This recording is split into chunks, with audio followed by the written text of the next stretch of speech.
Je m'appelle Roch Dizem, comédien et réalisateur pour le cinéma. L'association Solidarité Internationale, présente à l'étranger mais aussi sur le territoire français, m'a invité à me rendre dans certains lieux d'action comme des bidonvilles à Nantes et un squat de personnes exilées en Seine-Saint-Denis. Dans ces lieux difficiles, les conditions de vie restent particulièrement précaires. Moi-même, fils d'immigrés dont les parents ont vécu dans un bidonville, mais aussi en tant que citoyen français, je me sens forcément concerné. J'ai accepté l'invitation et aujourd'hui je commence par Nantes.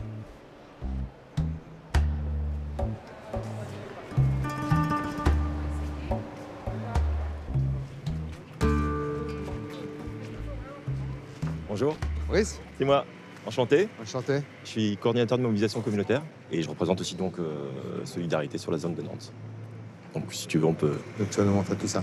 Exactement. Ok, On va aller voir je ça. suis alors. Ça marche.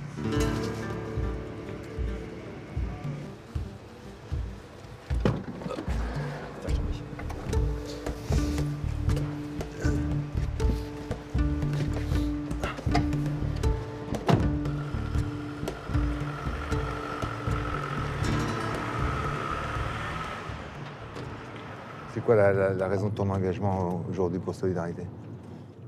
Dans les années 2000, j'ai passé quelques temps en Roumanie. La question de la grande précarité, et notamment celle que subissent un petit peu les personnes roms là-bas, je ne la connaissais pas du tout. Ça m'a sûrement un petit peu révolté. Et quand je suis rentré en France, j'ai commencé à regarder, à m'engager en fait dans ce genre d'action. Et pourquoi spécifiquement aujourd'hui les bidonvilles à Nantes? Mon engagement à Solidarité Internationale, il est très lié au fait que la question de l'eau sur les bidonvilles, Ouais. sur les squats, sur les sites d'habitat précaire en général, c'est une très vieille question qui n'a jamais été résolue. Sur les 55 bidonvilles qu'il y a à Nantes, on a plus de 20 sites, plus de 20 bidonvilles qui sont équipés par des rampes d'adduction. Qu'est-ce qui a déclenché ça? C'est le Covid, ça a été un élément déclencheur? Complètement, quand on n'a pas d'accès à l'eau, juste se laver les mains, c'est impossible. Quand en plus on n'a pas le droit de sortir, c'est-à-dire que le point d'eau pas sécurisé, en mauvais état à 500 mètres ou à 1 kilomètre, il est même plus utilisable. Donc en fait, c'est même pour des questions de santé publique en fait que le besoin en fait a été mis en exergue comme ça. L'accès à l'eau, l'accès aux toilettes, ça nous paraît essentiel et pourtant, je découvre que c'est loin d'être une évidence. En plus de l'insalubrité des logements faits à partir de matériaux de récupération, les gens que je vais rencontrer, qui sont pour beaucoup des travailleurs et travailleuses pauvres, issus des communautés roms mais pas seulement, doivent faire face à des conditions sanitaires et d'hygiène très difficiles. Voilà Catalina, bah alors. Bonjour Catalina. Bonjour. Vous allez bien? Les hommes, ils sont tous au travail aujourd'hui? Da, Oui, toți. oui, oui. Da. Tous. Pourquoi vous êtes parti de Roumanie? E viața grea. Et la vie ici, elle n'est pas facile non plus. Noi nici aici ușor, dar aici totuși avem de muncă, e un trai mai altfel. Mes parents, ils ont habité comme vous, dans des baraques comme ça. Mais c'était il y a 60 ans. Pour moi, c'est un peu choquant de réaliser et de voir que 60 ans plus tard, ça existe encore.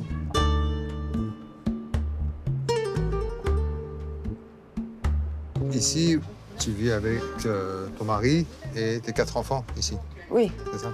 Quels sont les problèmes majeurs auxquels vous êtes confrontés ici? sunt foarte mulți microbi pentru copii mici. Sunt șopolani, sunt mai multe condiții, foarte urât condiții aici. Și asta ar fi problema. Și frigul, când scade lumina, când se întrerupe curentul, sunt multe probleme, sunt multe. Beaucoup d'humidité? Umiditate, da, max.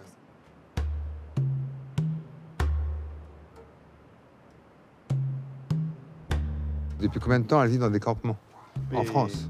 2004. Donc 18 ans. Oui. Par contre, en fait, là, c'est depuis qu'ils sont ici, et c'est depuis en fait un peu plus d'1 an qu'il y a de l'eau, un peu moins d'1 an qu'il y a des toilettes. Pareil pour l'électricité, tout ça est très récent. El Da, este domnul. care ne-a pus apă, Da, wc el ne-a pus apă, WC-ul. On peut voir les WC? Da. Solidarité Internationale a donc installé des sanitaires dès 2020 grâce au financement des autorités locales. Avant, les habitants de ce bidonville faisaient comme beaucoup d'autres. Ils utilisaient des cabines rudimentaires posées à même le sol en bordure de terrain. Maintenant, ils ont également accès à l'eau grâce à des rampes qui viennent d'être installées sur place par l'association. Je comprends que ce peu de choses constitue déjà à leurs yeux un progrès. En fait, là où ils sont très touchants, c'est que leurs conditions précédentes étaient tellement difficiles qu'ils estiment que là, ils se sentent presque privilégiés de vivre dans des baraques, enfin, je sais pas comment on appelle ça, des caravanes désaffectées. Bonjour, Salut, comment tu t'appelles? je m'appelle Rochdi et toi? Mario. Mais vous, avant, vous étiez romain? Non, pas du tout. Moi, je suis marocain. Ah, Ouais. vous parlez romain? Non, j'aimerais bien. Non. Ah, donc vous jouez dans un film? J'ai joué dans des films, ouais. Quel film? Que toi, tu aurais pu voir? Ah, c'est difficile parce que t'es trop jeune pour voir les films que j'ai faits. J'ai fait des films... Qu'est-ce que tu aurais pu voir? Go Fast? T'as vu Go Fast? Non. Je sais pas. C'est quoi les films que t'as vus récemment? J'ai vu un film avec Jackie Chan. Avec Jackie Chan? Mhm. Ah ouais, film de karaté donc. T'aimes bien ça? Oui.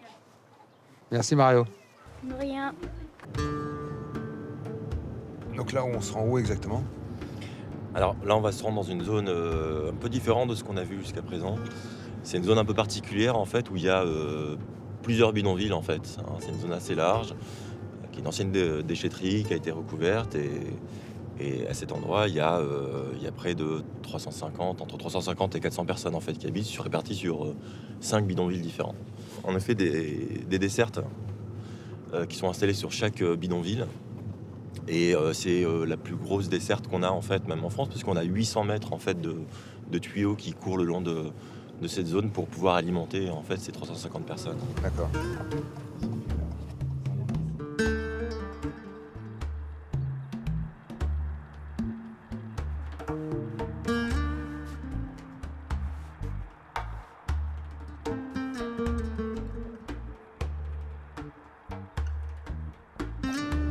Là, pour le coup, ils deviennent totalement invisibles pour la population. Alors là, ils sont complètement invisibilisés. C'est vrai que c'est vraiment une zone bordée d'arbres autour, difficile d'accès. Ouais.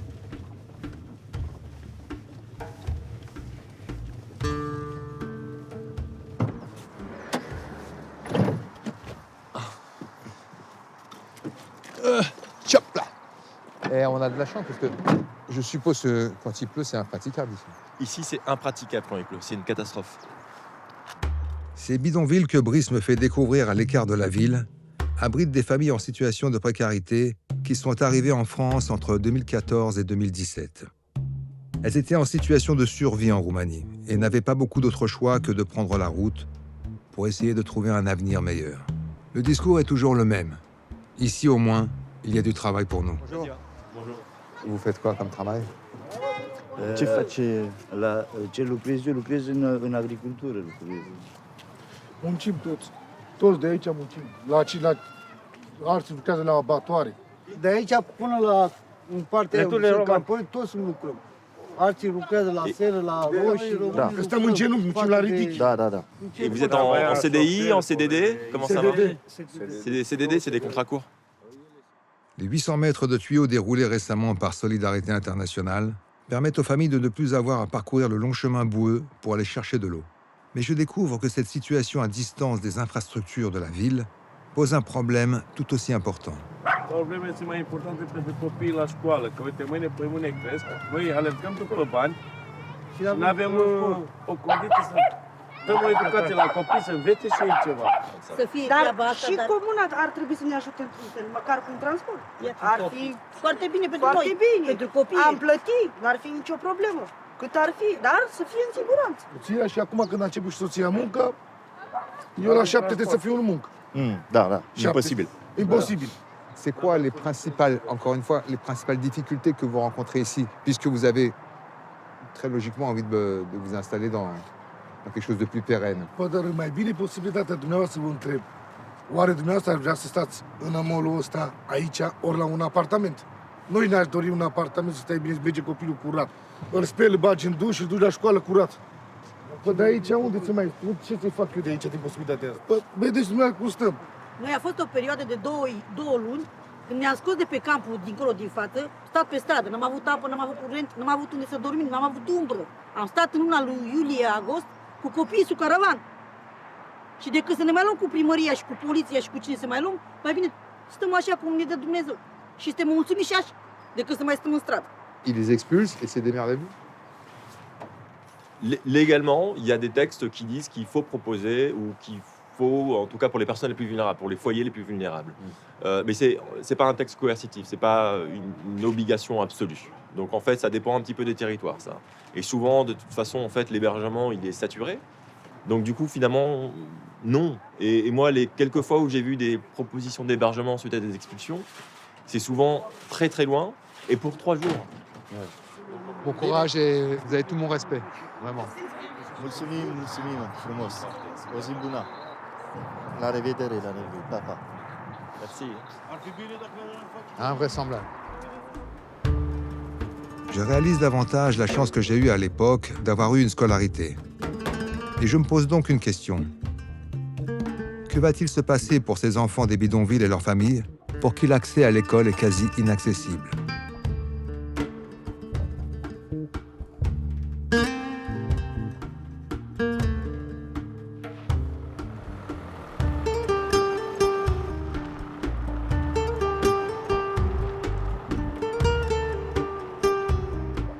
Il y a quelque chose qui est pas très clair, pour tout le monde d'ailleurs, c'est la définition du mot Rome.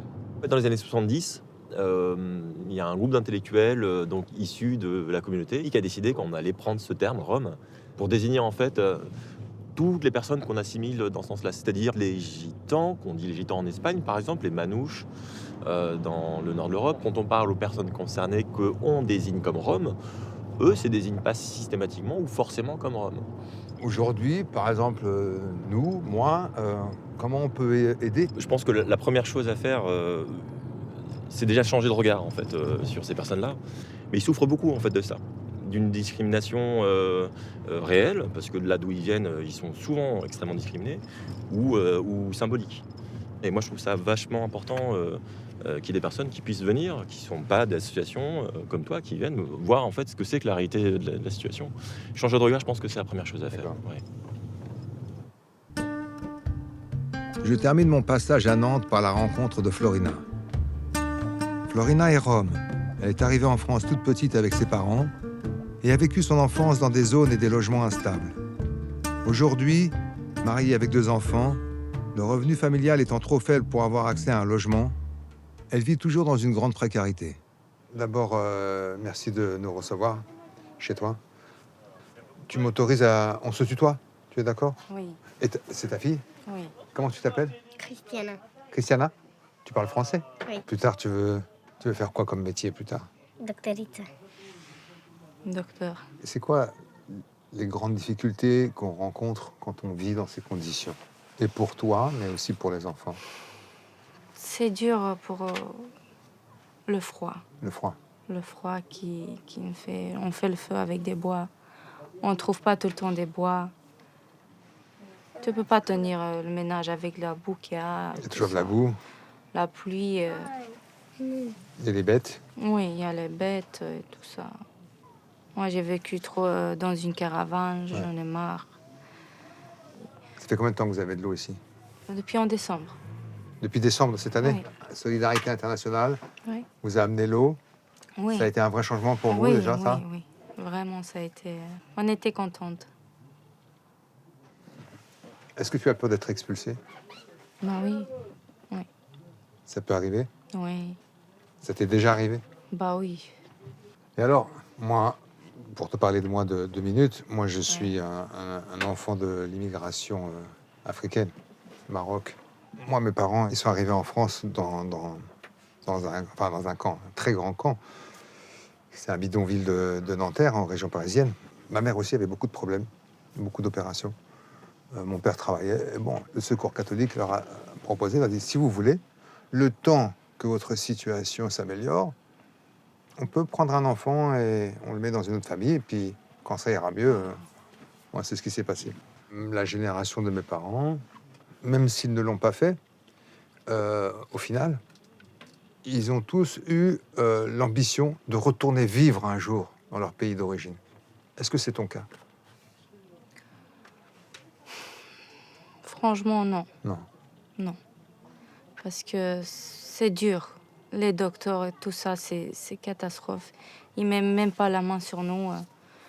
Ils font la discrimination sur les Roms. Ouais. Comme nous sommes des Roms, et eux, ils sont des Romains. Ouais. Non, Et la discrimination envers les Roms en Roumanie, elle est violente. Oui. Mais qu'est-ce que tu penses de la discrimination envers les Roms en France? Je ne sais pas. Pour moi, c'est pas trop dur, la discrimination. C'est vrai, les Français, ils font un peu. Ils nous aiment pas beaucoup, mais... Mais ils vous soignent, c'est ça? Oui, ils nous soignent. Parce que ils nous tiennent dans leur pays. là où vous me touchez beaucoup, toutes les personnes avec qui j'ai discuté, il y a des revendications. Les gens, ils veulent des maisons, des appartements, que les enfants puissent à l'école. Mais vous n'êtes jamais dans la haine. Vous êtes toujours dans une demande tout à fait justifiée. Oui. Mais nous sommes comme ça. Ouais. S'ils veulent nous accueillir dans leur pays, nous sommes heureux.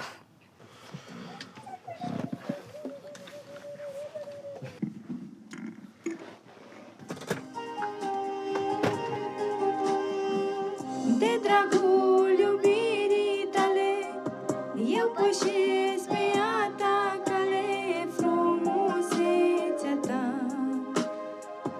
mă atrage, fiindcă te iubesc. Viața mea eu o lipesc de ființa ta, Iisuse,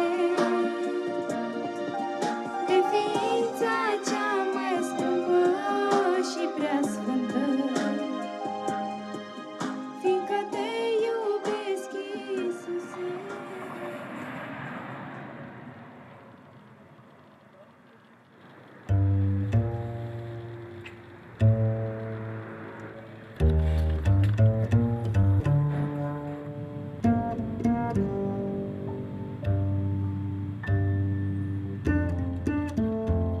De retour à Paris, je quitte mon domicile pour aller en Seine-Saint-Denis ou Brice-Matan, afin de rencontrer les habitants d'un squat.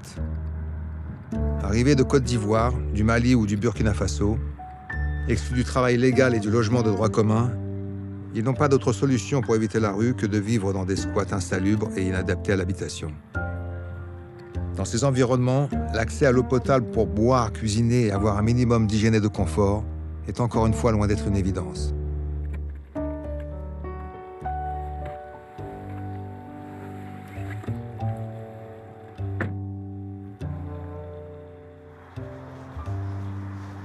Ah, Brice, Tu vas bien? bien dormi? Ouais, très bien toi. Ouais. On est à Aubervilliers dans cet entrepôt qui est squatté par des personnes qui viennent d'Afrique de l'Ouest principalement, des personnes exilées. Il y a entre 150 et 200 personnes qui vivent ici et qui luttent aussi, c'est-à-dire qu'ils ont des revendications assez claires, ils demandent des papiers et de l'hébergement. Allez, hop. Bonjour. Bonjour. Bonjour. Ah, du coup, voilà, c'est cet immense hangar. Et Ouais, donc là, il y a des baraques de fortune. c'est ça. Et des tentes. Là, il y a des tentes. Il y a encore un autre endroit derrière où il y a un espèce de couloir avec des tentes. Voilà. Tu as des petits espaces aménagés. D'accord. Là, j'en déduis qu'il y a beaucoup de livreurs, donc. Alors, en effet, ouais, c'est vrai que il y a beaucoup de scooters et c'est beaucoup de livreurs, en effet. Bonjour. Ça va? Très bien. Désolé de déranger, ça va? On réveille personne? C'est généralement beaucoup d'hommes seuls. Et les familles, alors il y a aussi un autre petit coin là-bas, en fait, où des anciens bureaux, en fait, qui sont plutôt occupés par les familles, en l'occurrence. Voilà. À côté des douches qui restent rudimentaires, Solidarité Internationale a installé une rampe à eau. Mettre en place ce système implique bien sûr de vérifier la potabilité de l'eau, mais aussi de concevoir des rampes facilement démontables en cas d'expulsion.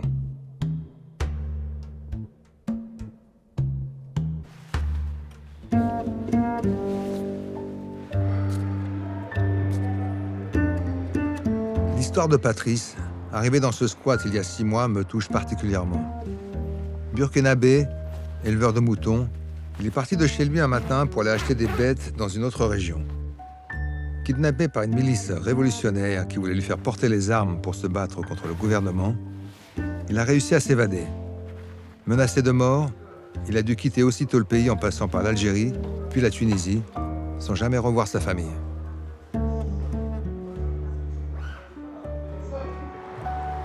Ça va bien? Oui, ça va. Moi je dis. Oui. Enchanté. En Tunisie, j'ai fait 1 an, 6 mois.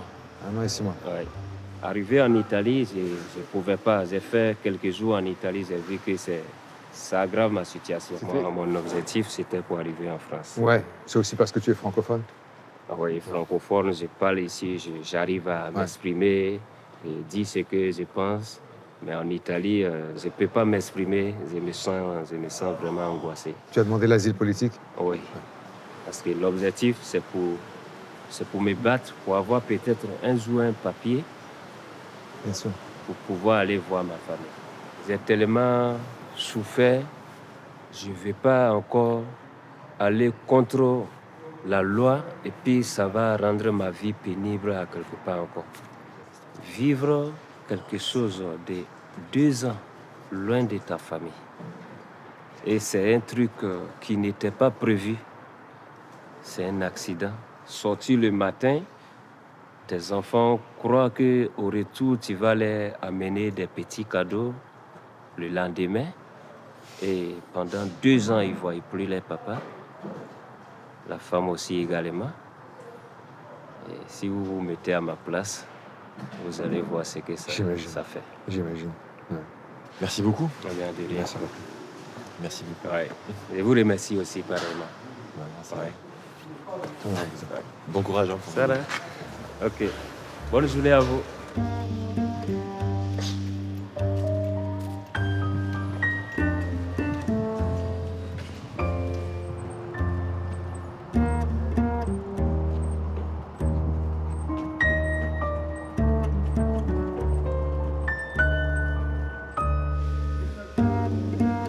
T'as du poisson ici, là.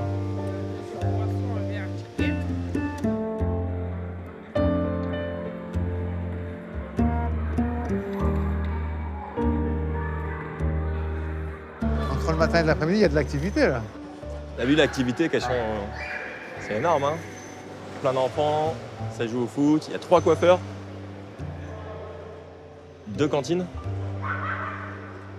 Vous venez de quel pays? Ah, bon, ici, il y a des Ivoiriens, il y a des Maliens, il y a des Sénégalais. Non mais vous? Moi? Ouais. Côte d'Ivoire. Côte d'Ivoire? Ouais. Ça fait longtemps que vous êtes ici? Ouais, 2 ans.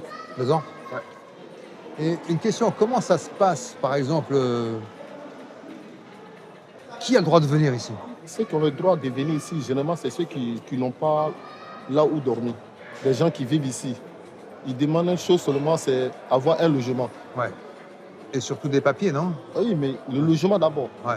Ils vont nous enlever ici, on ne sait pas où aller. Donc s'il peut nous aider pour nous loger, ça va nous faire plaisir. Parce que nous tous ici, on ne travaille pas. Eh bien, comment il faut faire? On va dans le noir pour travailler. Et on est payé ou on n'est pas payé. On peut travailler aussi comme avoir les papiers, travailler, payer les tasses, comme il se doit. On puisse nous aider, c'est tout. Bon courage. Merci.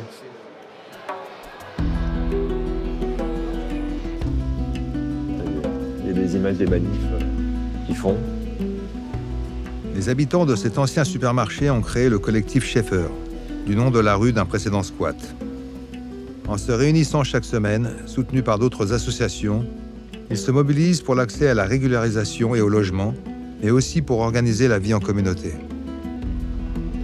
Bah, du coup, Roger, je te présente Touré. Alors, Touré, que j'ai connu moi, il y a quelques années et qui est sur le collectif depuis très longtemps, en fait, hein, depuis quasiment le début, je crois. Dans 1 mois, c'est la fin de l'hiver. Ouais. Légalement, on aura le droit de vous expulser. Ici, là où on est actuellement. Ouais. Il y a un propriétaire de ce lieu. Exactement, oui.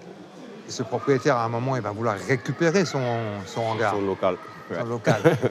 Donc voilà, je crois que ça serait la rue parce que jusqu'à présent, il n'y a pas il n'y a pas de proposition d'hébergement. Il n'y a pas de discussion en cours actuellement avec La préfecture, les préfectures ou des élus Ouais, tout dernièrement, on a été à la préfecture. C'est les mêmes répétitions. On nous dit ouais, que non, ben voilà, après l'hiver, peut-être qu'on peut vous mettre au dehors. Nous, on a dit ouais, il y a des familles qui sont là, il y a des enfants, tout ça là. Et ça ne serait pas possible. Tu es donc à la tête de ce collectif. Ouais. Tu as accepté de répondre à nos questions, mais sans qu'on voit ton visage. Ouais. Pourquoi? C'est une humiliation en fait, quelque part, parce que il est quand même difficile pour des personnes comme nous. On est là, on n'a pas encore mené une vie positive. Si la famille voit, un proche voit, un parent voit, peut-être que c'est direct, mais... Bien sûr. Alors, on reçoit l'argent de tel type, on mange, mais regardez dans quelles conditions il vit. Tel type, il vit dans ces poubelles là-bas, et tu vois. On est tous des êtres humains. Il y a beaucoup d'hommes comme toi ici qui ressentent cette humiliation, justement. Exactement, oui. Et dans 6 mois, si tu avais le choix, tout ce que tu voudrais dans 6 mois, quoi. Régulariser et héberger.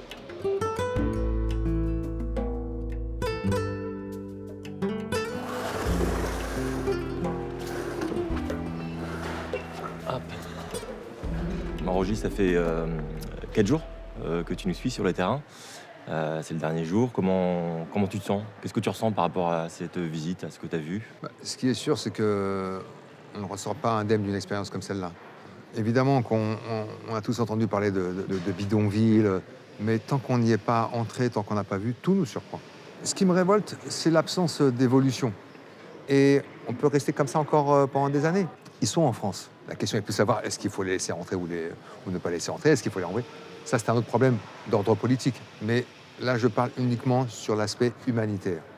Tant qu'ils sont ici, on est dans l'obligation de leur apporter un minimum de soins, d'attention évidemment, l'écoute, mais surtout d'hygiène. Tu n'es pas complètement inconnu à cette situation, tu sais un petit peu ce qui se passe déjà, mais peut-être que tu étais rentré dans ce quotidien-là. Est-ce qu'il y a des choses qui t'ont particulièrement surpris? Ce qui m'a frappé, c'est surtout l'état d'esprit de ces gens. Que ce soit les Roms qu'on a pu rencontrer dans les camps ou ici dans ce squat. À chaque fois qu'on a rencontré une personne, il n'y a jamais de haine, il n'y a pratiquement pas de colère, il y a beaucoup de pudeur. La revendication, elle est toujours posée. On sent qu'ils sont ici et qu'ils ont échappé à pire. Et ça, ils en sont très conscients et donc ils s'excusent presque d'être là. Et tout ce qu'ils demandent, c'est un peu plus d'humanité. Là, tout de suite, je pense à quelqu'un comme Patrice, par exemple. Quand il m'a expliqué que le fait qu'on l'ait écouté, qu'on lui a accordé ces quelques minutes, c'était quelque chose d'extraordinaire pour lui. Vous voyez, c'est ces petits détails de la vie quotidienne qui nous échappent totalement. Pour eux, ça prend une proportion... Voilà, ça, c'est des choses qui m'ont marqué, par exemple. Oui, je crois que on est simplement dans une tragédie humaine, tout simplement. Et donc, je crois que ça laisse tout simplement personne indifférent. Je suis bien d'accord. Merci. En tout cas, je te remercie. Merci d'être venu. Merci à toi. Merci de m'avoir invité, en tout cas.